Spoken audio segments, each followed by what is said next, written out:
My name's Rachel, plain old Rachel, with a job that's about crunching numbers and making sure the balance sheets, well, balance. I've got my head in the budgets most days, but you better believe that doesn't keep me from hoping for a bit more than just debits and credits. For years back, I latched onto Michael's star. He's all ambition and no brakes, running his family's business like it's a race car he's pushing to the limit. This company, it's his mom Elizabeth's baby. She built it brick by brick, and it's like her third kid, after Michael and the dog. Since I come in the picture, I've been Michael's right hand. From the moment the pennies didn't add up till the minute they turned into dollars, I've had his back. He's a good guy, with a good head on his shoulders, always listening to what I've got to say about the company accounts. Liz, that's what I call Elizabeth when I'm not in her face. She's a tough one. She could peel paint with her stare if she wanted. Don't think she ever loved me, but she found a little patch of respect for me. She says as long as Michael's happy and the money's right, then she's all right.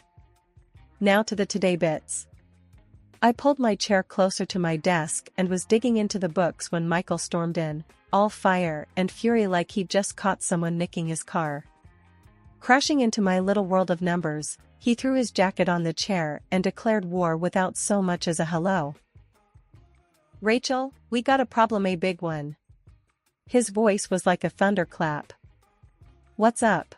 I asked, without a flinch. Michael had a flair for the dramat. Those pesky auditors are on my back, he growled, thumbing through the sheaf of papers like they'd personally offended him. Tell em to take a number, I quipped. I wasn't about to let them or Michael ruin a perfectly good Thursday. He cracked a smile, though. Sure, and who'll face the music then, you? They're sniffing around Elizabeth's last deal like it's got a bad stench. I sighed. Then we'll give them roses to smell instead. Where's the fire? Point me at it. He relaxed a bit and flopped down across from me. I knew the score. Michael gets the heat, I find the way out. It was a dance we had gotten used to. I need you to look over everything, okay? Can you do that for me, Rachel? His eyes were asking politely, but his tone meant business. You got it, boss, I said, cracking my knuckles. I'll dive in and you'll have those auditors eating out of your hand. The door swung shut behind him, and I was alone again with the ghosts of numbers yet to be tamed. It didn't scare me. The numbers never did. It was only when they didn't add up that my stomach knotted, because those rare times spelled trouble. That was the gauntlet thrown, so I picked it up. The real figures from the deal sat snug on my hard drive, waiting for me. I just had to prove that Liz's deal was squeaky clean. For Michael, for the company, and, hell, for my own peace of mind. So I settled in, glasses perched on my nose, ready to wage war with spreadsheets and bank statements. It was going to be a long night, and the coffee pot was my only ally. Michael hired a new secretary, a bombshell really, and brains weren't her strong suit. Her desk routine was a mess. Her idea of filing was piling papers high enough to block out boredom or any real work. I couldn't deny she had a presence, though, like a walking, talking beauty advert. At Elizabeth's for dinner, it was a small gathering, just Michael, Elizabeth, and me. The clinking of cutlery mixed with the dull hum of the oven in the background as we sat down to eat. You could find someone more capable, I said, pushing a pea around with my fork. Michael gave me a look, his smile flat as weak-old soda. Jealous, Rachel? Of Samantha's looks? His tone had a bite, a challenge. My face got hot fast, but not from shame. I was made of sterner stuff. It's about professionalism, Michael, not her assets. That's when Elizabeth cut in, her voice carrying weight as it always did. She's right, Michael. And respect your wife. That's non-negotiable. Elizabeth was old school, a steel magnolia, elegance with a core of iron. Michael shifted in his seat, uncomfortable but knowing better than to cross Elizabeth. I didn't mean any offense, Rachel. Samantha just draws in the clients with her charm. Charm? I scoffed. Is that what we're calling it these days? I took a bite of my food, tasting more of my annoyance than the herbs on the chicken. Then there was a knock at the door, a roll of thunder entering the dining room. It was Samantha, the secretary herself, decked out like she was gunning for a spot on a magazine cover instead of a family dinner. Sorry, I know I'm unexpected. Samantha started, all eyelashes and lipstick. But Michael, you left your phone at the office. She handed it to him, her fingers brushing his like she was delivering a secret promise. Michael took his phone with a muttered thanks, his eyes darting between me and Elizabeth. Samantha, apparently satisfied with the disruption she caused, swayed out of the room like the queen of disarray she was, leaving a trail of expensive perfume and confusion in her wake. After the door closed behind her, Elizabeth's voice sliced through the silence. That girl might as well be trouble wrapped in designer threads. I could only nod, my jaw tight enough to press diamonds from coal. The rest of the dinner passed in a strange calm before the storm. Michael tried to steer the conversation to safer waters, but it was like putting a band-aid on a crack in a dam. Months pass, and I can feel the heat in the office rising, like the temperature is set a few notches too high. But it's not the thermostat, it's everything else. The way Samantha struts in every morning, you'd think she owned the place. Today, it's some tight dress that screams cocktail hour, not 9 to 5. I can't help myself. Attire for the office, not the opera, Samantha. I grumble as she breezes by my desk. She halts, pivots on a heel, and smirks. Well, not everyone has to hide their figure, Rachel. Her words hit like a punch to the gut. She knows she's got the kind of curves that cause a ruckus, and she doesn't mind flaunting them, especially not around Michael. I turn back to my screen, hoping my cheeks aren't too red. I feel the eyes on me, the whispers that burrow under my skin like ticks. They're eating this drama up, bit by juicy bit. I catch a glimpse of Samantha leaning over Michael's desk, laughing a bit too loud at something undoubtedly not funny. Michael's eating it up, the idiot. There's a smirk on his face that makes my fingers itch to wipe it right off. I hear them making plans to leave together, their voices a mix of excitement and hushed tones. The whispers around me crescendo. The shared rides home we used to enjoy, chatting about nonsense or sometimes in comfortable silence, their history now. It's all Samantha, all the time. Lunchtime becomes a solo act. I grab my sandwich and sit at the corner table, pretending not to notice the gap that's grown since Samantha arrived. It feels like I'm sitting in no man's land, while everyone else is at the cool table. Later, I confront Michael in the break room. He's sipping a coffee, looking relaxed. Too relaxed. So, this thing with Samantha, what's that about? I ask, trying to sound casual. Oh, come on, Rachel. It's nothing. We're just colleagues, Michael says, with a shrug that's supposed to be convincing. Friends don't look at each other like that, Michael.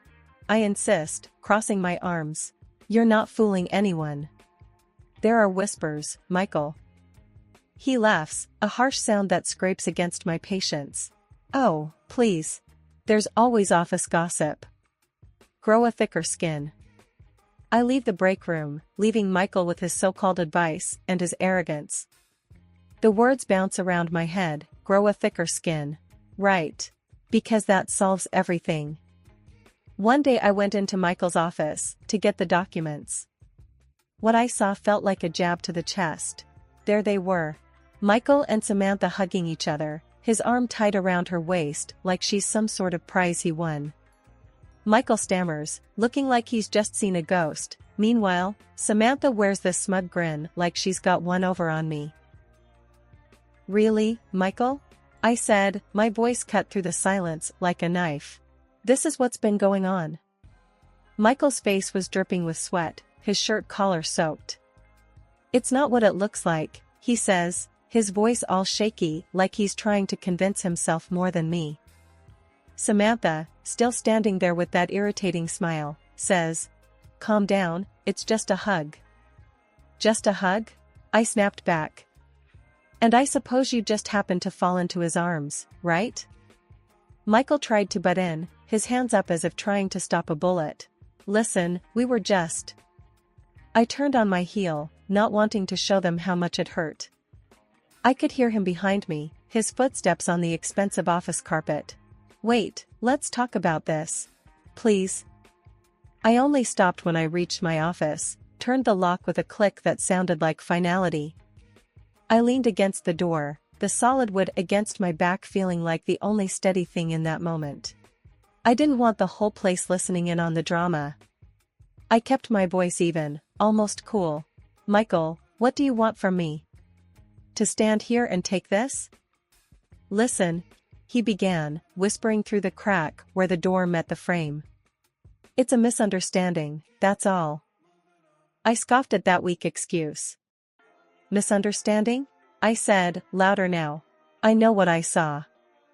I could see his shadow moving back and forth under the door. He was pacing, a dead man walking. I could hear him muttering, trying to string together the right words as if they'd work like some magic spell. I sat at my desk, cold metal against my fingers while I thought about all the lies, all the late nights I'd been a fool to believe were for work. A knot tightened in my gut. Everything was clear now. I wasn't going to stick around to be played for a fool. After a while, the pacing stopped, and the shadow under my door disappeared. I wasn't going to be interrupted anymore. I didn't need an explanation, none would be good enough, and I sure didn't need the rumor mill of the office spinning tales about my personal life. The rest of the day was just a blur. Papers, phone calls, the clack of keyboards, it all mixed together in a meaningless cacophony. The real noise was in my head, the voice telling me I'd been blind. I remember the evening air was still when Michael stumbled through the door. His steps were uneven, loud in the timid quiet of the living room. Rachel, he started, his voice had a jittery pitch, like the buzzing of a faulty light. Samantha's pregnant, he blurted out. I felt my heart splinter, but my face didn't flinch. So, that's it then? I asked, my voice barren of the warmth it used to carry for him. Yeah, I guess it is, Michael replied, rubbing the back of his neck like he always did when cornered. His eyes didn't meet mine. Look, Rachel, I'm done. You're just not exciting anymore. I want a divorce. My throat was dry, felt like it was stuffed with cotton. Fine, I said, the word cutting the air like a knife. Silence stretched between us, aching and dense. He shuffled his feet, clearly wanting to escape. So, that's it, you're just going to let me go? Michael's voice had a scornful edge, but underneath it was surprise, maybe even disappointment. That's it, I replied flatly, every word laced with the ice that had settled in my chest. All right, then. He turned and walked out, taking no more than a suitcase and leaving a whirlwind of broken vows behind. I stood motionless, the ghost of our love story wilting in the gathering dusk. Then I reached for the phone, my hand steady as I dialed Elizabeth's number. It's Rachel. I need help. We talked about a lot of things, and when she hung up, I know what I needed to do next. The silence felt different now. It was the quiet of a starting line, the hush before the storm. With newfound purpose, I began to gather Michael's things, stuffing them into bags with a ferocity that was foreign yet fitting. Every piece of fabric was a testament to a lie I'd lived, an illusion I'd cherished. Not anymore. He'd called me dull, said I wasn't exciting. But as I looked around at the life I was about to dismantle, a flicker of something feral twisted in my gut. I wasn't dull, never had been. I was just misplaced. Now, there I was, bags packed with the remnants of a defunct marriage, standing in the dimming light of my living room. And you know what? There was something exciting about the emptiness, something thrilling about the vast unknown stretching out before me. The morning was crack of dawn early, and the air in the office was still. I pushed open the door to the place I'd spent countless hours crunching numbers and biting my tongue. Not today. Today, the papers tucked under my arm felt like the heaviest weights, yet they made my steps lighter. I found Samantha lounging behind her desk, nails clicking away on her phone like some pampered cat sharpening its claws. "Took you long enough?" She smirked without looking up. "Thought I'd have to send out a search party or a pink slip." Ignoring her, I walked straight into Michael's office, the door flung wide open. He was there, looking like the king of Jack-all, feet kicked up on the desk that he barely deserved to sit behind. "Rachel, what do you want?" Michael barked, scrambling to sit upright. I slapped the papers on his desk. "Your world's about to turn to crap, Michael," I said, keeping my voice steady. He picked up the stack with a shaky hand. "What is this?" His voice had that high-pitched squeak, one I recognized when he was worried. "Your ticket out. Have a nice read," I said coolly. Samantha had stalked in, the click of her heels an annoying reminder of her presence. "What's she on about now, Michael?" she sneered, leaning over his shoulder. "Don't tell me you still haven't fired her?" Michael leafed through the files, his face draining of color. "These are fake," he managed, but his voice had lost its bluster. "It's not fake, Michael," I shot back. "Turns out your darling Samantha is dirty.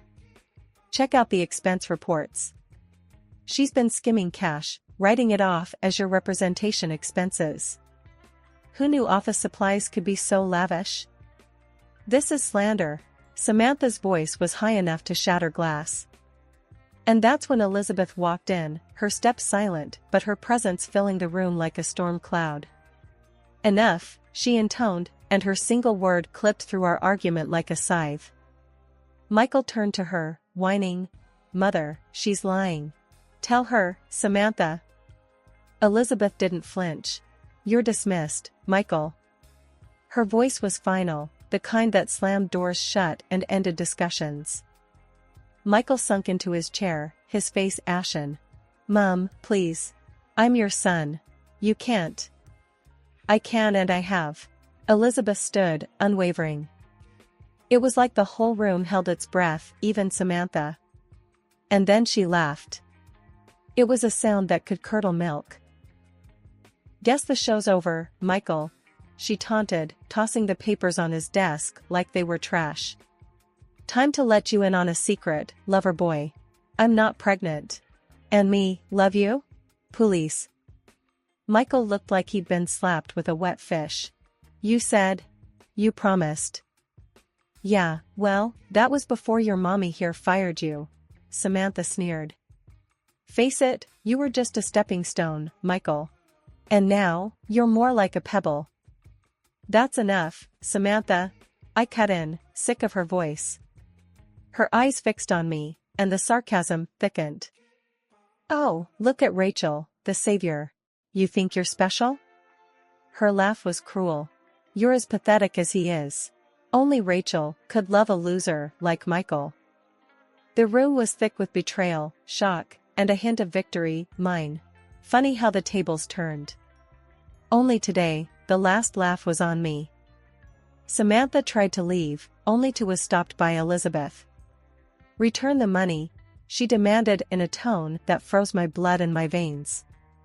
"Listen, Elizabeth, I swear I'll pay it back," Samantha stuttered, her back against the wall. Her hands trembled. "I can get a loan or something." "Loan or something, huh?" Elizabeth snorted, her eyes icy slits. "Damn right you will. Or else you'll find out just how bad things can get." Okay, I get it. I messed up big time," Samantha stammered, looking everywhere but into Elizabeth's cold stare. Michael shifted in his armchair, the creak of the leather breaking the harsh silence. He ran his hand through his hair and let out a ragged sigh. "Mom, Sam, I don't want you to." "Shut it, Michael," I snapped from across the room. It was hard to watch him, a grown man, so close to weeping over his own mess. "You've done enough talking." Elizabeth turned on her heel, pointing a stern finger at Michael. "You're as much to blame. Giving her access to the funds like it's play money." "I trusted her." Michael's voice cracked. "Trust?" Elizabeth laughed, short and scornful.